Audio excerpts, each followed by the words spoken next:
Hey everyone, welcome back to the channel. Today, I'm going to show you how to create a professional business logo in Canva step by step using the latest tools and features.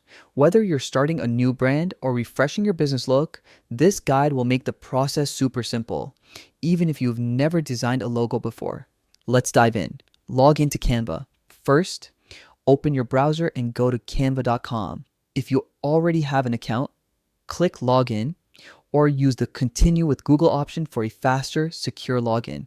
Once you're in, you'll land on the Canva dashboard where all your design options live. Start a logo design. From the dashboard, click on the Create a Design button at the top right and select Logo.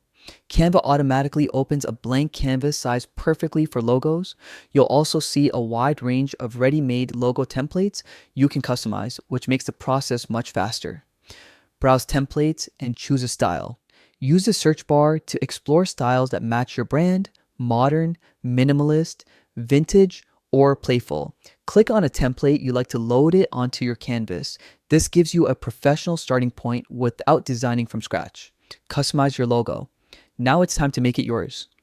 Click on any element in the template to edit it. You can change the text to your business name, adjust fonts, colors, and sizes to fit your brand style. Move, resize, or delete icons and shapes. Add new elements using the Elements tab, like symbols, graphics, or your own uploaded images. Take your time to make sure everything aligns perfectly and matches your brand identity. Final touches and download. Once your logo looks perfect, click the Share button in the top right, then select Download. Choose PNG for a high-quality logo with a transparent background. Perfect for websites, social media, and print. Canva also allows you to export in other formats like JPG or PDF if needed. And that's it. You now have a professional business logo ready to represent your brand.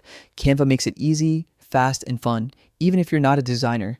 If you found this guide helpful, make sure to hit that like button, subscribe for more tutorials, and comment below with your new logo. I'd love to see it. Thanks for watching, and I'll see you in the next video.